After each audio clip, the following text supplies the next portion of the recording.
post-solstice, after Sankaranti, the first full moon day is called as Thaipusam. That which brings you victory, he got the fame of being the greatest warrior ever.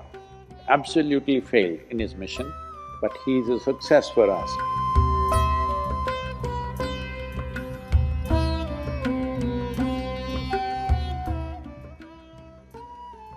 Today is referred to as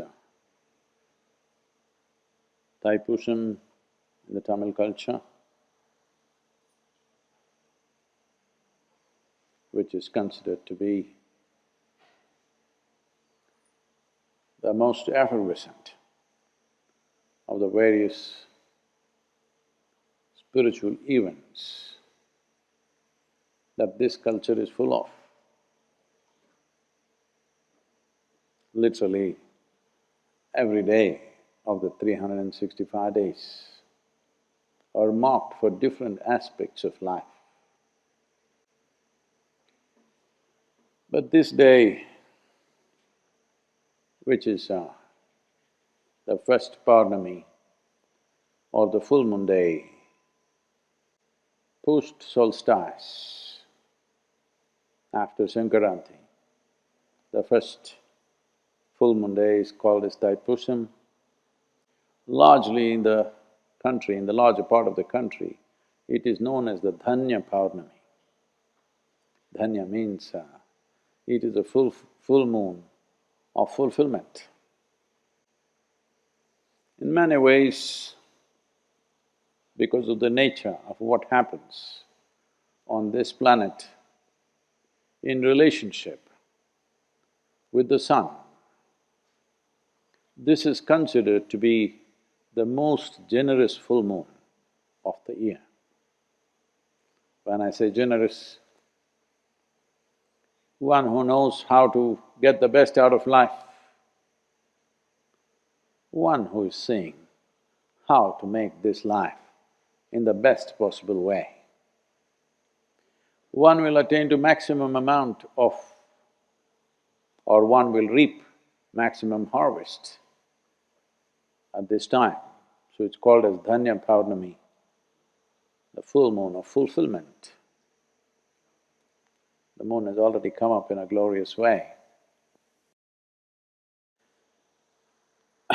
There are many things connected with this. This is considered also in southern India largely.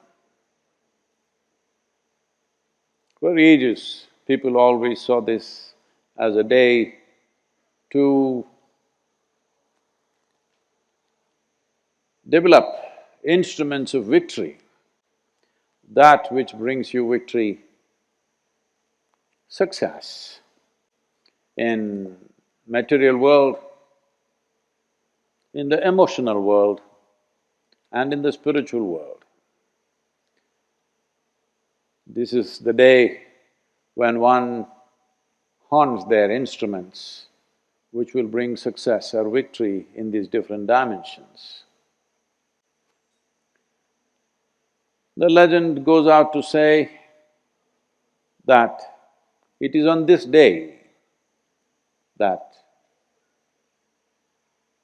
Parvati gave the veil or the spear to Skanda, who is known as Muruga in the south.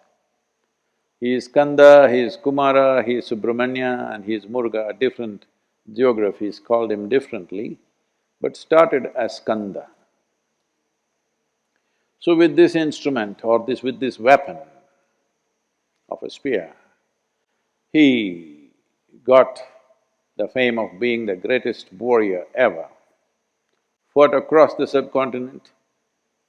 It is said he went beyond the present borders of what we call as Bharat, because his name reverberated in the Persian culture as Iskandar.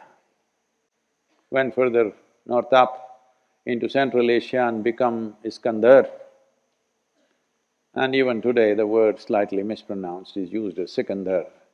somebody who is victorious over everybody, who becomes an emperor of all the rulers, but never held a kingdom. He only fought battles because he was committed to annihilating injustice. The boy was angry and when somebody of immense capabilities and hugely blessed becomes angry,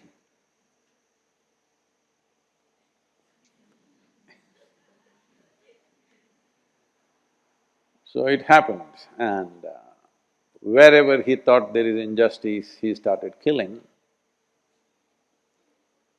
Well, literally his adolescence and youth, as a youth, he largely killed people. We don't know how many, but across the subcontinent he did, and he also went slightly out. Then he realized what is justice and what is injustice is not always an absolute. It's a question of perspective most of the time. Then he realized that somewhere deep inside, the fury of who he was is seeking revenge in the form of justice. When you go after somebody thinking you will serve justice, they will only experience it as revenge. So I'm not trying to say there is no justice at all, but there isn't.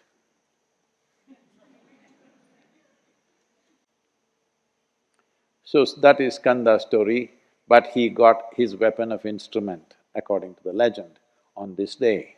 That is why he was so successful in his mission. Well, ultimately he came to realization that his mission was not right, but that is also considered victory in this culture. Anywhere else, he would be rated as a failure because he failed in his mission. But in this culture, which is not of straight lines, we see this as a success because he realized in his activity in the world he failed, but he realized we hold that as the greatest success, not material things. If he had listed this many victories and if his mission was complete, only then an intellectually constipated society would consider him a success.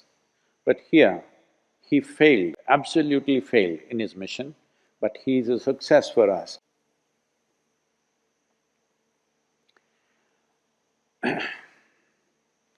This is a day which is considered as the best day to start one's pilgrimage. Pilgrimage always meant a journey in which you'll obliterate yourself. Once again, our idea of victory is we are obliterated. Our idea of victory is not piling up people and sitting on top of their heads. Our idea of victory is to obliterate ourselves, to dissolve ourselves, because this is a land of devotion. The object of devotion is only dissolution. We may use another object as a means to dissolve, but the fundamental objective is to dissolve. Well, does it mean to say this is a culture committed to failure? No. Because within the framework of one's intellect, if one sits there, one sits here, one sits here, you would think, he is low, this is medium, this is high. But we always understood in this culture the planet is round and it's spinning. Your ideas of what is low, what is medium, what is high, you're totally messed up in your head. You don't have a larger perspective of life. You are counting the steps that you climb because you're horribly identified with a little bit of earth that you gathered in the form of your flesh and bone. Because of that, your perspective is all messed up. This is a day where people start a pilgrimage, particularly in Tamil Nadu. Because pilgrimage means we have started the process to dissolve ourselves, wear ourselves down in every possible way. People walk hundreds of miles.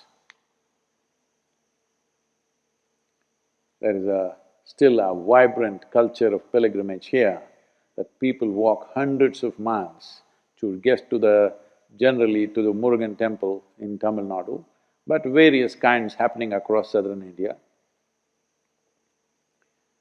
Because according to the position of the planet, we have recognized whatever we do within ourselves for our inner well-being finds results much more easily during this time. As I said, this is a generous or a benevolent time